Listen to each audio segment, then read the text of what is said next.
तो ड्यूट्रोमाइसिटीज कर रहे थे हम लोग। ठीक है, लिखना है बहुत, मैं प्रोनाउंस कर दूंगा, जो स्पेलिंग होगा वो बोल दूंगा। ठीक है, तो मैंने आपको यह बताया था कि इसमें वो सारे मतलब फंजाई आते हैं जिसमें अभी तक सेक्सुअल रिप्रोडक्शन डिस्कवर नहीं हुआ है, और अगर सेक्सुअल रिप्रोडक्शन इसमें डिस्कवर हो जाए then fungi is moved out of this group either into Ascomycetes or Basidiomycetes, mainly into Ascomycetes। ये बताया था, ये दो पॉइंट बता दिया था ना। चलिए थर्ड पॉइंट लिखिए, members are multicellular and branched, members are multicellular and branched with septate hyphae, members are multicellular and branched with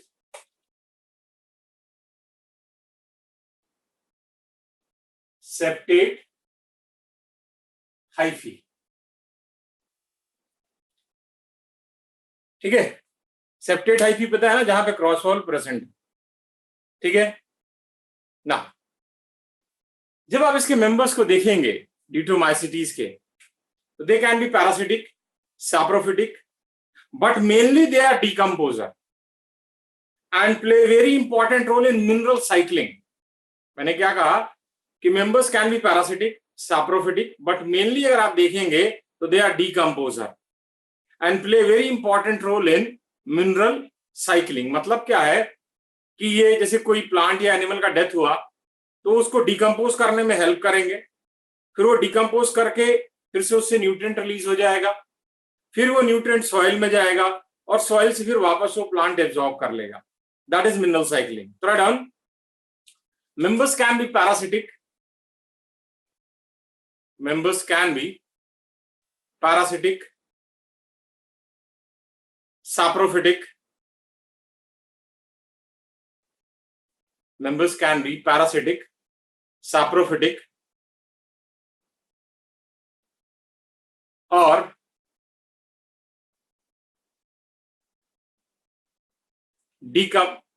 parasitic, saprophytic और मत लिखिए, but mainly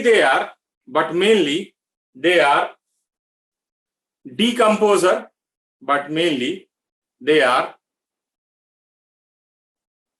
decomposer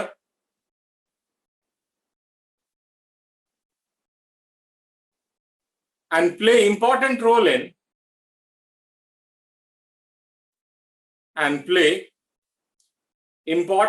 in nutrient cycling।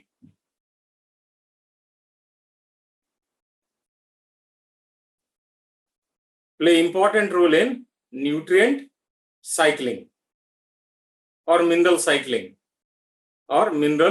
cycling now जब आप इस fungi को देखेंगे तो आप क्या देखेंगे, यहाँ पे वेजिटेटिव रिप्रोडक्शन जो होता है it is by means of fragmentation, जो वेजिटेटिव रिप्रोडक्शन है, and asexual reproduction takes place with the help of conidia.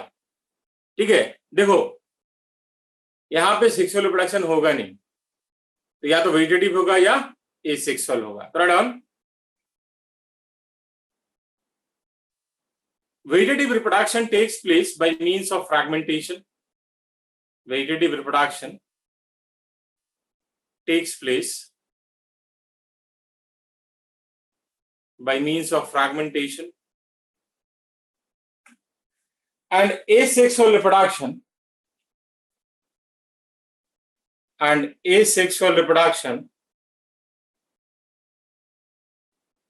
takes place with the help of conidia। मैंने कहा vegetative reproduction takes place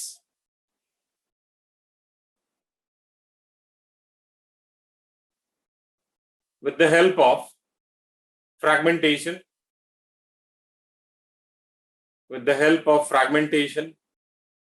and asexual reproduction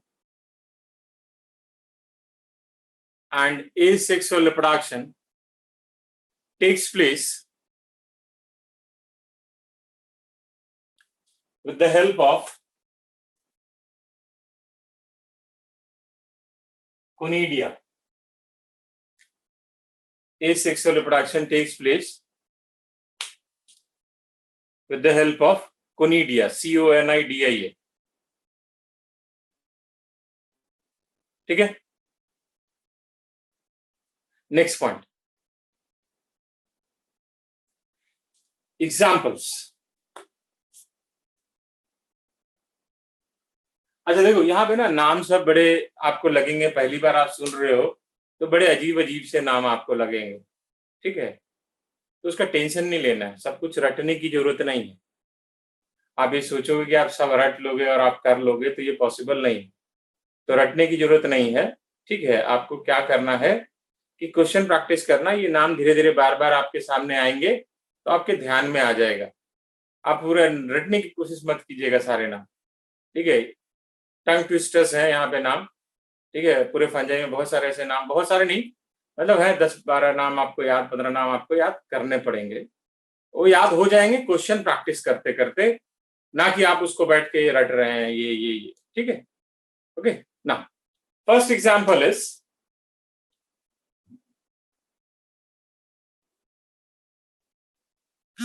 Alternaria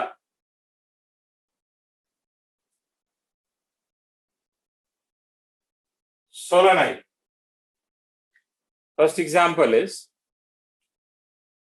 Alternaria solani. ALTERNARIA. Alternaria solani. SOLANI.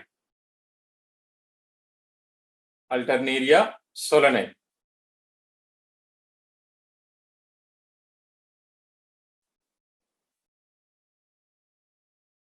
ठीक है, ये जो fungus है, this fungus is responsible for early blight of potato. This fungus is responsible for, fungal nomenclature अलग है लेकिन हम लोग ऐसे ही लिखते हैं, उसको डिटेल में मत जाओ, बस याद रखो Alternaria solani. It is responsible for early blight of potato, ठीक है। अब इस अर्ली ब्लाइट में होता क्या है, देखो ये पोटैटो के लीफ पे, जैसे मान लो ये पोटैटो का लीफ है, ऐसे कंसेंट्रिक रिंग बन जाते हैं,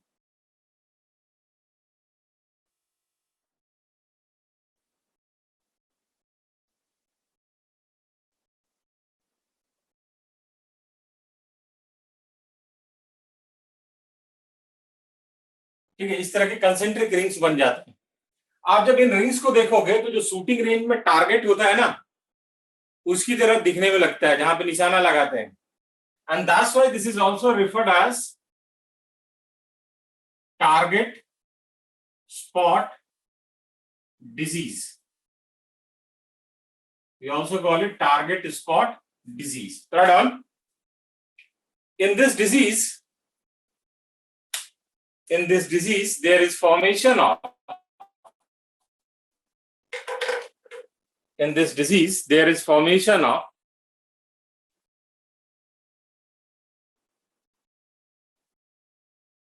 concentric rings. In this disease, there is formation of concentric rings on leaf surface, on leaf surface. That's why it is also referred as, that's why it is also referred as target spot disease. That's why it is also referred as target spot disease.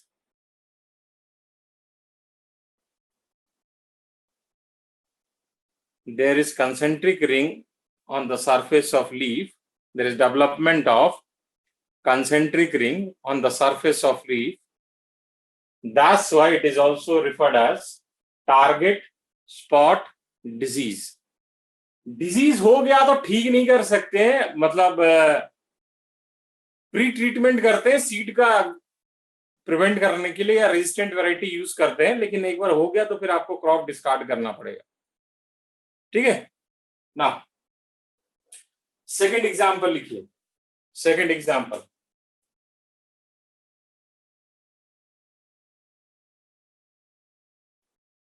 कॉलिटोट्राइकम,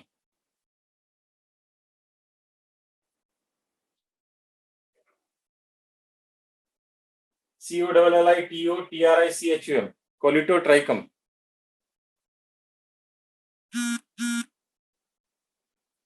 ठीक है, ये जो है it is responsible for red rot of sugarcane. It is responsible for a red rot of sugarcane. आप कभी गन्ना खाते हो तो आप देखते हो बीच में जो कभी कभी लाल लाल निकलता है,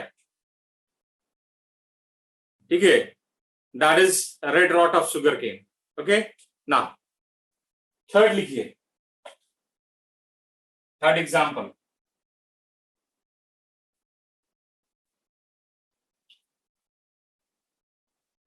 fusarium, FUSARIUM, responsible for vascular wilt of cotton and arhar.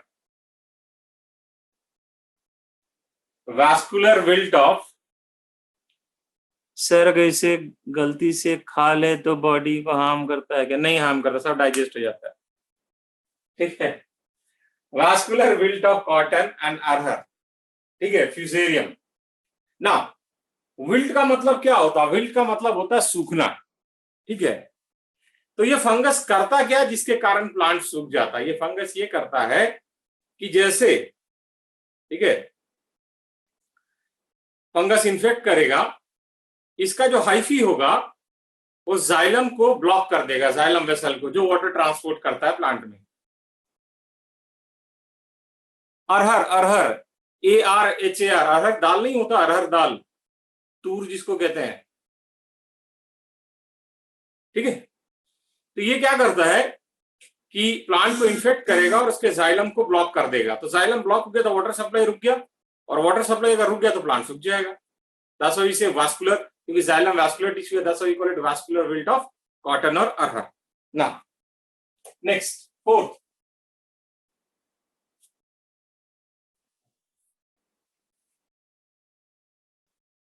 Cercospora, Cercospora.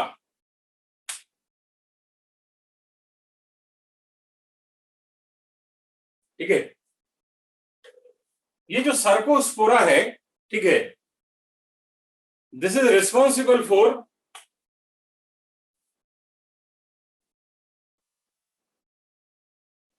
Tikka disease of groundnut.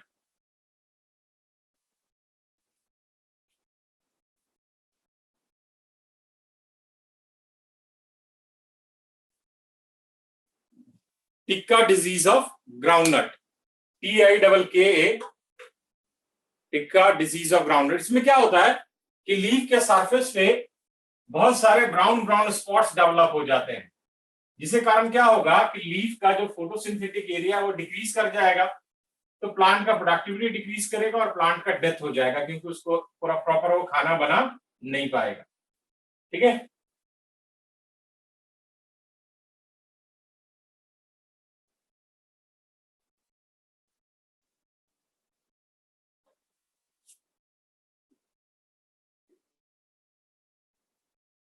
Next,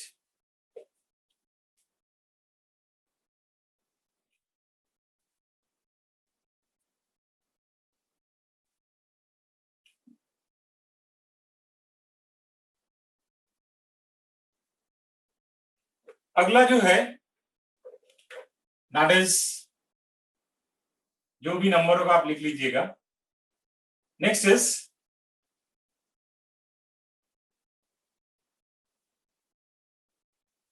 Helminthosporium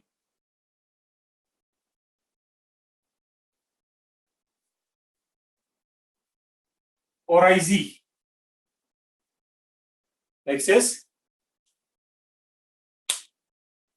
Helminthosporium oryzae.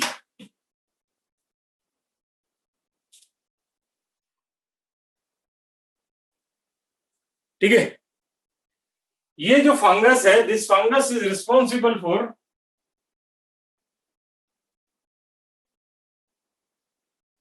Leaf spot disease of rice.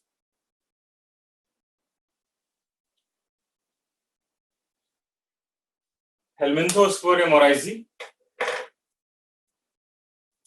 Helminthosporium, Helminthosporium oryzae, ORYZAE, Helminthosporium oryzae. ठीक है, this fungus is responsible for leaf spot disease of rice. ठीक है, अगर आपने history थोड़ा बहुत पढ़ा होगा तो आपने पढ़ा होगा कि 1930s वगैरह में बंगाल में एक बार मेजर फेमाइन आया था, याद है? ठीक है, ओके. तो ये जो मेजर फेमाइन आया था, प्लेग नहीं, प्लेग तो अलग चीज था, फेमाइन, भुखमरी. ठीक है, उसका एक कारण ये फंगस था. बहुत सारे कारण थे लेकिन एक मेजर कारण ये फंगस था. क्यों? क्योंकि इस फंगस ने उस समय वहां पे जो राइस का क्रॉप था वो पूरा डिस्ट्रॉय कर दिया था. तो राइस का क्रॉप पूरा डिस्ट्रॉय हो गया तो उसका रिजल्टेंट क्या हुआ कि लोगों के पास खाने के लिए कुछ नहीं था. And that resulted in major Bengal famine. थोड़ा डाउन, नेक्स्ट पॉइंट लिखिए. This fungus was responsible for Bengal famine. This fungus was responsible for Bengal famine. ठीक है, अगला लिखिए.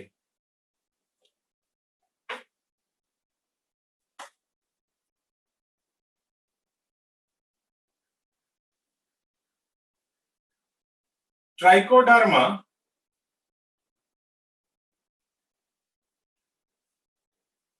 पॉलीस्पोरम. ऐसे हमको 12th में पढ़ना है लेकिन यहाँ भी मैं बता रहा हूं, वहां भी बताऊंगा. Next is trichoderma polysporum, TRICHODERMA POLYSPORUM. ठीक है, ये क्या है पहले इसको समझ लो, फिर इसके बारे में लिख लेंगे. देखो, आपने ऐसा सुना होगा कि ऑर्गन ट्रांसप्लांटेशन होता है. जैसे किसी का किडनी खराब हो गया तो किसी और का किडनी उसको दिया जाता है, या किसी का लिवर खराब हो तो किसी और का लिवर ट्रांसप्लांट किया जाता है. तो ये दिस इज ऑर्गन ट्रांसप्लांटेशन. उस प्रोसेस में क्या होता है कि जो इम्यून सिस्टम है अगर उसको रिसीव नहीं करेगा, जैसे मान लो एक्स में वाई का किडनी लगा दिया गया और एक्स का जो इम्यून सिस्टम है उसको लगेगा कि ये किडनी तो मेरा है नहीं, तो उसको अटैक करेगा और उस किडनी को डिस्ट्रॉय कर देगा. ठीक है, तो हमारा पर्पस ही फेल हो गया. हम उसको किडनी लगा रहे थे, वो किडनी खराब हो गया फिर से. तो हम क्या करते हैं, इम्यून सिस्टम को चुप कराते हैं. उसके लिए हम लोग इम्यूनो सप्रेसिव एजेंट यूज करते हैं. We use immunosuppressive agent.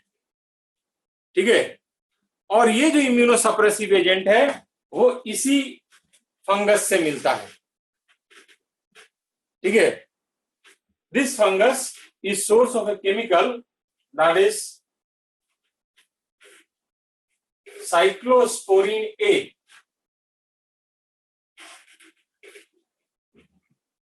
ठीक है, it is source of a fungus cyclosporin A, which is used as immunosuppressive agent. Write down, this fungus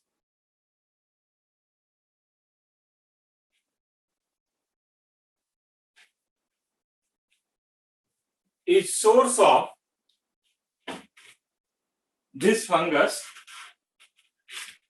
is source of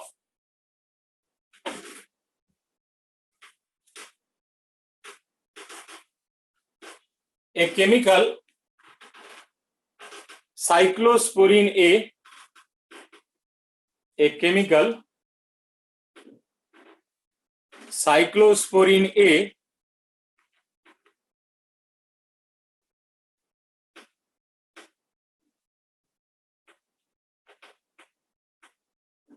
which is used as immunosuppressive agent, which is used as immunosuppressive agent in those individuals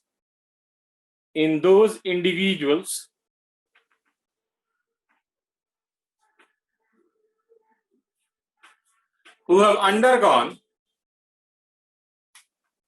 organ transplantation.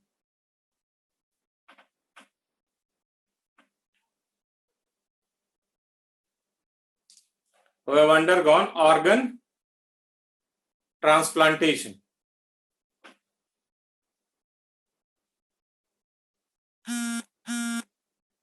ठीक है, एक और इसका important है वैसे, अरे बच जाएगा, इम्यूनिटी बिगड़ के क्या होगा, आदमी का किडनी काम नहीं कर रहा है, किडनी लगा दिया और किडनी निपट गया फिर से, तो फिर आदमी निकल लेगा ना, है? बचाना जरूरी है ना। ओके ना, नेक्स्ट, ये जो फंगस है ट्राइकोडर्मा, इसके बहुत सारे स्पीशीज हैं। कुछ स्पीशीज जो ट्राइकोडर्मा के होते हैं वो रूट के, जैसे ये मान लो किसी प्लांट का रूट है तो उसके चारों तरफ होते हैं, जो रूट के चारों तरफ का एरिया होता है उसको हम लोग कहते हैं rhizosphere, we call it rhizosphere. तो हम कहते हैं कि species of trichoderma are present in root ecosystem और rhizosphere, इसको हम लोग रूट इकोसिस्टम भी कहते हैं। अब ये जो फंगस है इट इज नॉन पैथोजेनिक, मतलब ये डिजीज कॉज नहीं करता है। तो अगर ये डिजीज नहीं कॉज करता है तो ये रूट इसका घर है, तो इस घर में ये किसी और फंगस को आने तो नहीं देगा। आप अपने घर में किसी अनजान आदमी को घुसने तो नहीं दोगे, आप रजिस्टर करोगे। तो वैसे ही अगर यहाँ पे कोई फंगस आएगा तो ये ट्राइकोडर्मा का स्पीसीज जो है उसको रजिस्टर करेगा। अगर मान लो वो पैथोजेनिक फंगस है तो उसको भी घुसने नहीं देगा। तो ये हमें पता है, मतलब क्या हुआ कि हम इसको यूज कर सकते हैं इस फंगस को कैसे, as a agent to protect plant from pathogenic fungus. ठीक है, ट्रांसप्लांट करने के बाद कोई बैक्टीरिया एंटर कर गया तो डॉक्टर के पास जाओ, डॉक्टर बताएगा, मैं क्या बताऊं, डॉक्टर बताएगा क्या करना। बायो कंट्रोल एजेंट का मतलब होता है कि जब हम एक लिविंग ऑर्गेनिज्म को दूसरे लिविंग ऑर्गेनिज्म के पॉपुलेशन को कंट्रोल करने के लिए यूज करें, that is referred as bio control agent. ठीक है, Pranav,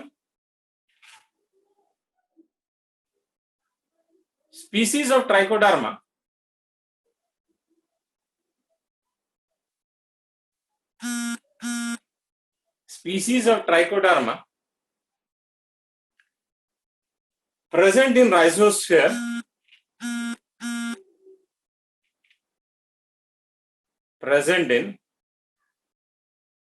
rhizosphere or root ecosystem, they are non-pathogenic, they are non-pathogenic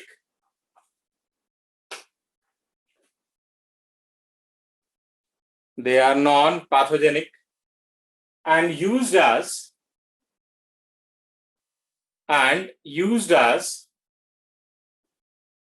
biocontrol agent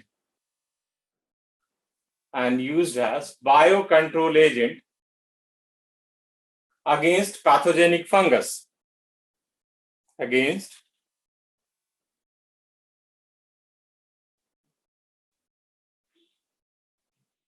pathogenic, मैंने कहा species of Trichoderma present in rhizosphere or root ecosystem which are non-pathogenic are used as biocontrol agent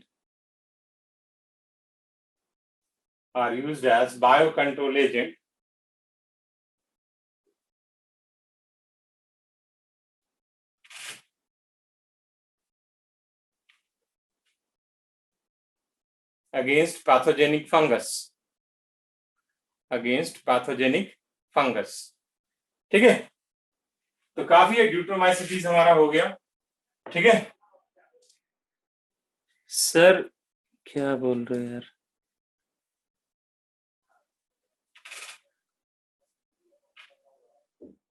sir के नाम से किसी ने किया है, क्या बोल रहे हैं?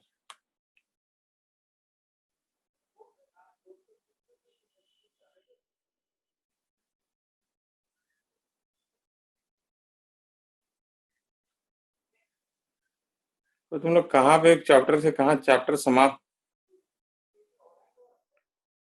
हाँ वो दूसरे फोन से मैं ही हूँ, तभी तो आपके डाउट देख बात। अब उनका टेंशन मत लो ना, तुम लोग क्या फर्जी फर्जी चीजों में दिमाग लगाते हो यार। तुम लोग क्यों फर्जी फर्जी चीजों में क्यों दिमाग लगा रहे हो यार। किसी ने पूछा कि वो क्या कहते हैं एग्जाम्पल, मैंने शुरू में ही बोला कि नाम आएंगे, एग्जाम्पल के लिए टेंशन मत लीजिए, आप क्वेश्चन प्रैक्टिस कीजिएगा, धीरे धीरे रटने की कोशिश मत कीजिएगा। आप जैसे जैसे क्वेश्चन प्रैक्टिस करेंगे आपको धीरे धीरे करते हुए आपको सारे एग्जाम्पल, ठीक है, याद हो जाएंगे, ठीक है, क्लियर है। और वो मैं ही हूँ जितेंद्र मिश्रा जो आपके साथ पार्टिसिपेट कर रहा है, ताकि मैं आपके डाउट देख सकूं दूसरे फॉर्म, ठीक है। और फंजाई अभी समाप्त होगा तो उसके बाद वायरस है, लाइकेन है, वायरॉइड्स है, प्रियॉन्स है, ठीक है। उसके बाद ये चैप्टर खत्म हो जाएगा, अगले वीक भी नहीं होगा, उसके अगले वीक खत्म होगा, ठीक है, ओके ना। Next is phycomycetes, next heading is phycomycetes. देखो जब आप एनसीईआरटी पढ़ोगे तो फाइकोमाइसिडीज बस फाइकोमाइसिडीज को ही डिस्कस किया हुआ, सिर्फ फाइकोमाइसिडीज। लेकिन जो मैं आपको पढ़ाऊंगा तो मैं फाइकोमाइसिडीज को दो पार्ट में डिवाइड करके पढ़ाऊंगा, ओमाइसिडीज और जाइगोमाइसिडीज, ठीक है। एनसीईआरटी सारे पॉइंट कवर तो कर दूंगा, उसके अलावा कुछ थोड़े बहुत इंपॉर्टेंट पॉइंट है जो आपको पता होना चाहिए वो भी कर तो पहले हम लोग फाइकोमाइसिडीज के जो इंपॉर्टेंट पॉइंट है वो कर लेते हैं, उसके बाद फिर हम उसको डिवाइड करके आगे पढ़ेंगे। Third on phycomycetes, it is commonly known as algal fungi, it is commonly known as algal fungi.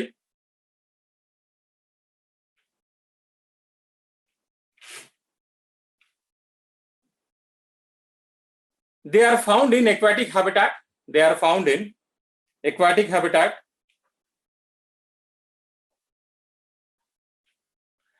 and on decaying woods, in moist and damp places,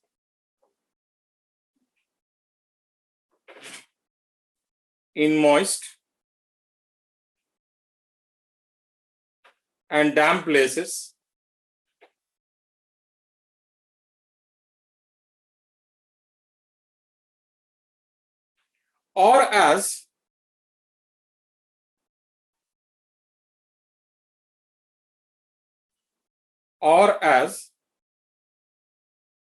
an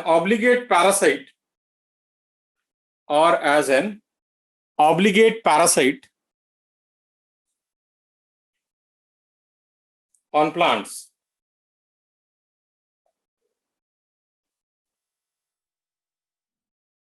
Or as an obligate parasite on plant, ठीक है।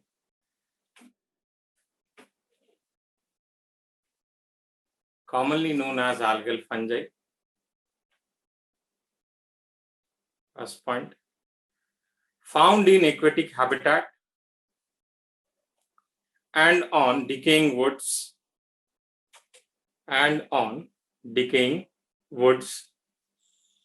in moist and damp places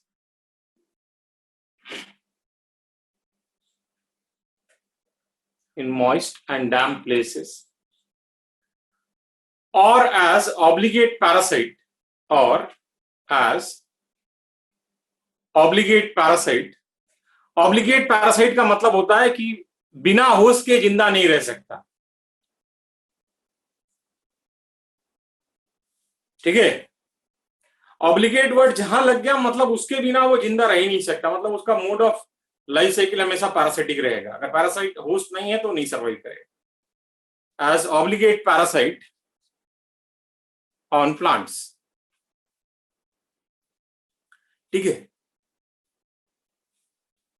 जब आप इसके structure को देखेंगे, जब इसके आप वेजिटेटिव स्ट्रक्चर को देखेंगे, दैट इज माइसीलियम याद है ना, नेटवर्क ऑफ हाइफी।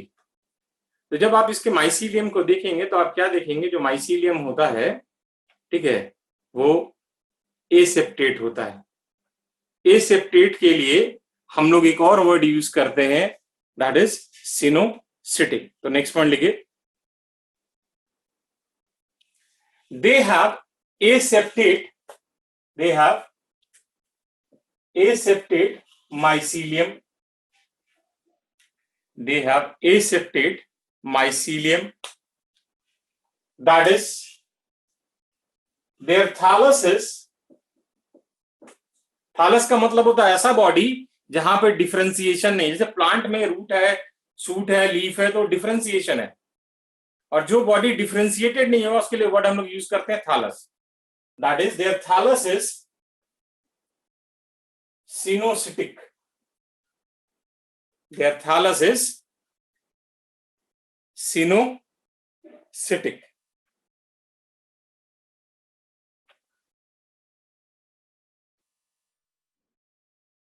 क्या पूछा आपने, पता नहीं, ठीक है, ओके ना। नेक्स्ट, अब हम लोग क्या करेंगे, सिंसाइटियम भी तो होता है, सिंसाइटियम इस मल्टी न्यूक्लिएट कंडीशन होता है, बट यहां पे हम लोग सिनोसिटिक कहते हैं जब क्रॉस वॉल नॉट प्रेजेंट हो, ठीक है। मल्टी न्यूक्लिएटेड कंडीशन के हम लोग सिंसाइटियम यूज करते हैं, जो कि हम लोग सेल वाले चैप्टर में पढ़ेंगे, ठीक है ना। अब हम लोग क्या करेंगे कि हम लोग फाइकोमाइसिटीज को दो पार्ट में डिवाइड करेंगे, दैट इज ओमाइसिटीज एंड जाइगोमाइसिटीज, और उसके बाद फिर हम इंडिविजुअली दोनों को पढ़ेंगे। जो पहले के एक दो पॉइंट जो मैंने लिखा है वो दोनों में एप्लीकेबल है, ठीक है। बाकी अलग क्या है वो देखते हैं। थर्ड, फर्स्ट लिखिए ओमाइसिटीज।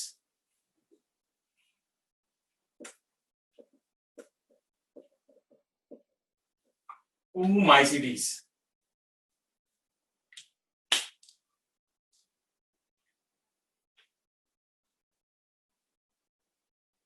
ठीक है।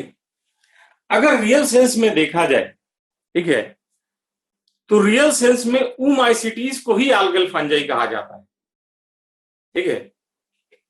तो लेकिन अगर आप एक चीज ध्यान रखिएगा, अगर आपके पास क्वेश्चन आता है which of the following is algal fungi, तो as per NCERT you will go for phycomycetes, NCERT के हिसाब से। बट अगर फाइकोमाइसिटीज नहीं है then you will go for oomycetes. इतने कंफ्यूज करके आपको नहीं पूछेंगे क्वेश्चन, लेकिन ठीक है, लेकिन ये ध्यान रखिएगा। Third down, also referred as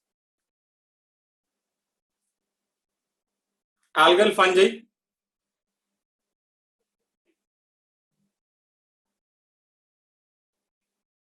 also referred as algal fungi, ठीक है। नेक्स्ट पॉइंट लिखिए, thallus is सिनोसिटिक,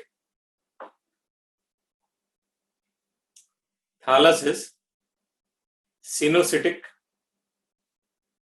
Next point,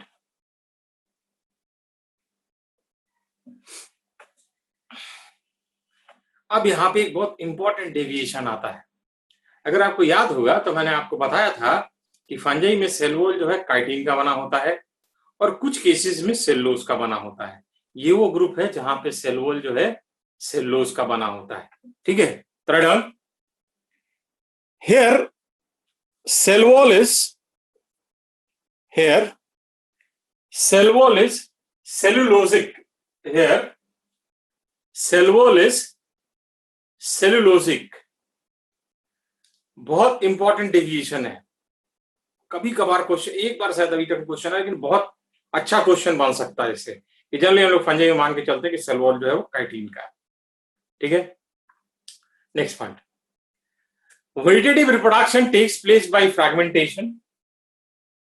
Vegetative reproduction takes place by fragmentation.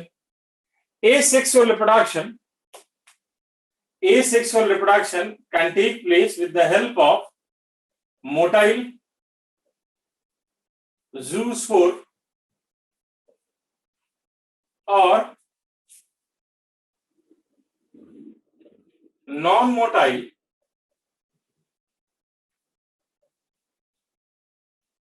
aplanospore.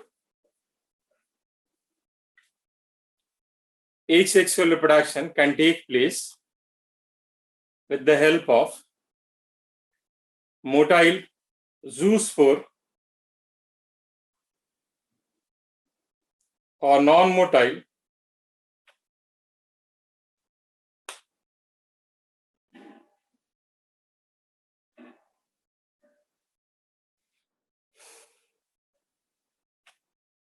aplanospore. लिख लिया ना. Next point, sexual reproduction can be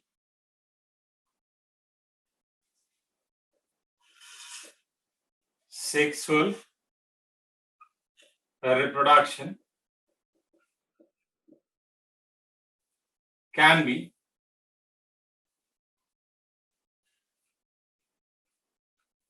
isogamous, anisogamous और oogamous. Isogamous, anisogamous और oogamous. ठीक है, अभी क्या होता है पहले समझ लो, फिर लिख लेंगे. देखो, आइसो मीन्स होता सिमिलर. ठीक है, तो आइसोगैमस का मतलब हुआ कि मेल और female gamete are similar in size and shape and generally both are motile. Generally exceptions are there, that will जब आएगा तो मैं बता दूंगा. Generally both are motile, that is isogamous. N isogamous का मतलब क्या होता है कि female gamete is slightly bigger than male gamete and generally both are motile. oogamous में क्या होता है, male gamete is very small in size, generally motile, and female gamete is large in size with large amount of reserve food material and non-motile. ठीक है, तो पहले case में दोनों मोटाइल, दोनों एक साइज एंड शेप का, छोटे साइज का. दूसरे में मेल गेमीट जो है स्वीडन. ठीक है, दूसरे में जो है मेल गेमीट जो है वो छोटा है थोड़ा सा फीमेल गेमीट से, और दोनों जनरली मोटाइल होते हैं. तीसरे में मेल गेमीट बहुत छोटा है, जनरली मोटाइल होगा, और फीमेल गेमीट जो है, ठीक है, हाँ, oogamous में ह्यूमंस में है. ठीक है, हायर एनिमल जितने और प्लांट्स है सारे, वहां पे आपको oogamous ही दिखेगा. तो राइट, हम फर्स्ट लिखिए isogamous. Isogamous,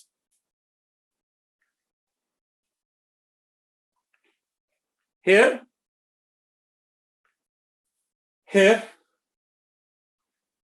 male and female gametes are similar in size and shape.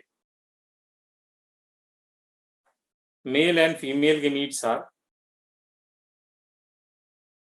similar in size and shape.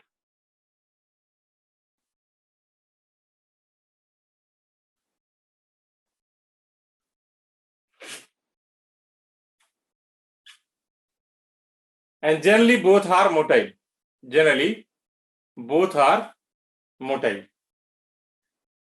Second लिखिए एन आइसोगैमस,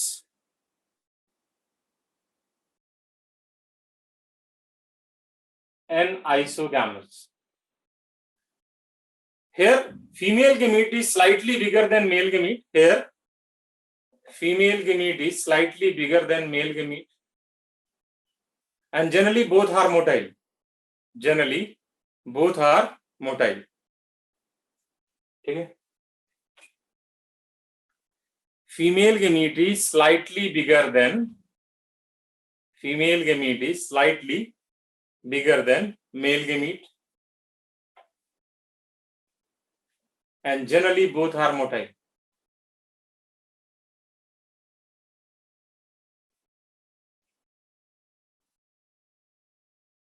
ठीक है, next oogamous, oogamous. Male gamete is small in size, male gamete is small in size, generally motile, generally motile,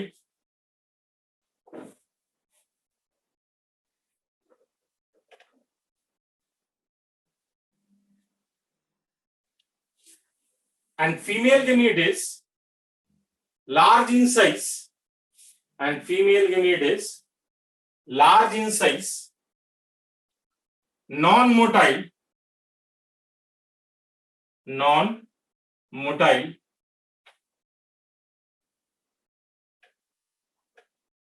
with large amount of reserve food material,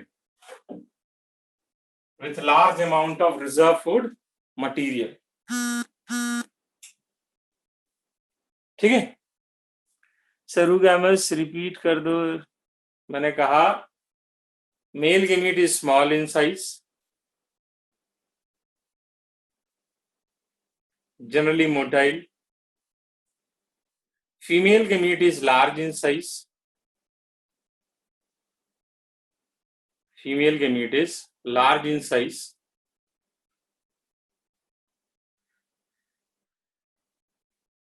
non-motile,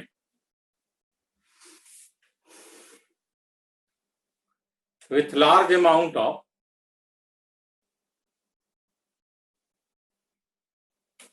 reserve food material.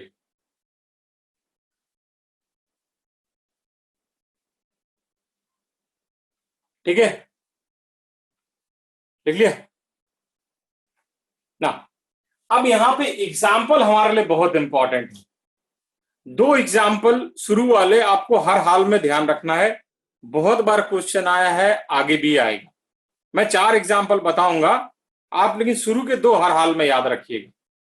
ठीक है, बहुत important है, बहुत बार आएगा question. First,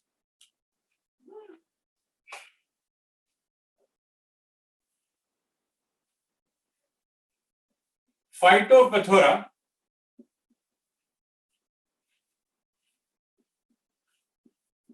infestans, PHYTOPHTHORA, Phytophthora infestans, INFESTENS, Phytophthora infestans। ठीक है, it is responsible for late blight of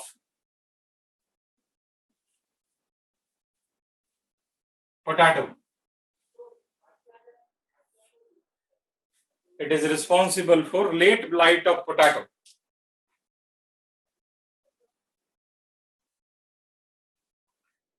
ठीक है, यहां पे सिम्टम तब आता है जब आपका क्रॉप मैच्योर होने वाला होता है, मतलब आप कुछ कर भी नहीं सकते हो। ठीक है, कि आपको लग रहा है आपका क्रॉप मैच्योर हो रहा है, तब आपको सिम्टम अपीयर होंगे, ब्लैक स्पॉट्स लीफ पे आने शुरू हो जाएंगे। ठीक है, क्या ह्यूमन, क्या बोल रही हो? ठीक है, ये फंगस जो है 1830s में आयरलैंड में क्या वॉइस इज नॉट कमिंग? भाई तुम लोग नए नए प्रॉब्लम बताते रहते हो, कभी कुछ नहीं क्लियर, वॉइस क्लियर नहीं है।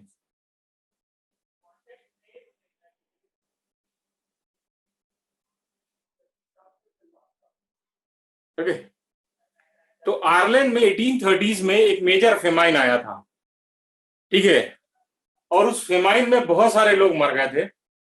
कारण क्या था? ये fungus.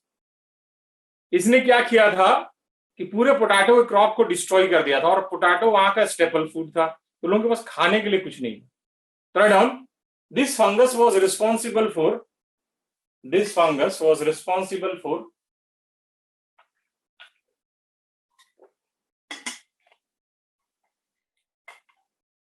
famous iris, IRISH, iris famine, FAMINE. This fungus was responsible for famous iris famine. ठीक है, किस चीज का स्पेलिंग भाई? आयरिस, IRISH, आयरलैंड से iris.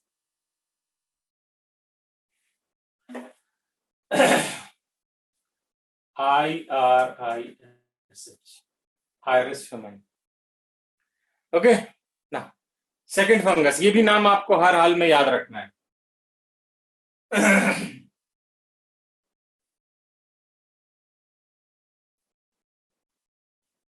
Albugo Candida, it is responsible for white rust of crucifer or mustard.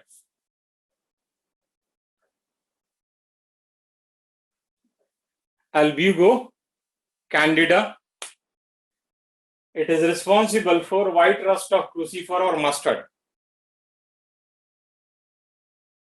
हाँ, this fungus was responsible for famous iris famine. ये second वाला लिखिए, अल्बिगो कैंडिडा।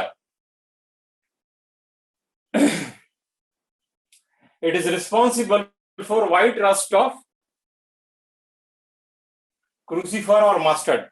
क्रूसीफर इसका फैमिली था, क्रूसीफेरी, अब तो ब्रासिकेसी हो गया है, तो इसलिए क्रूसीफर कहते हैं। जो प्लांट का फैमिली था क्रूसीफेरी था, मस्टर्ड का फैमिली, ठीक है।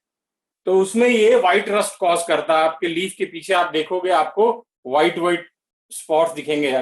सरसों का जब सीजन आए ना, देखना आपको दिखेगा अगर वहां पे इन्फेक्शन है तो, ठीक है ना। ये दोनों नाम आपको हर हाल में याद रखने हैं।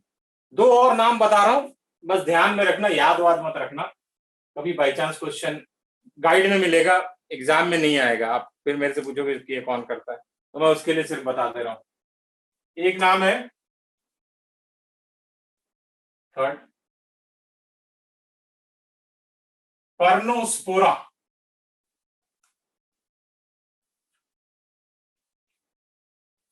Causes downy मिल्डीव। अब क्या होता है छोड़ो, बस ध्यान रखना, पर्नोस्पोरा, PRANOSPORA, पर्नोस्पोरा, इट कॉजेस डाउनी मिल्डीव, ठीक है। एक फोर्थ लास्ट, ये दोनों आप हर हाल में याद रखिएगा, बहुत इंपॉर्टेंट है, आप देखिएगा आपको प्रीवियस में क्वेश्चन ही मिलेंगे। Fourth, Pythium, it causes damping of damping OFF of फिर OF of seedlings, ठीक है, damping of seedlings।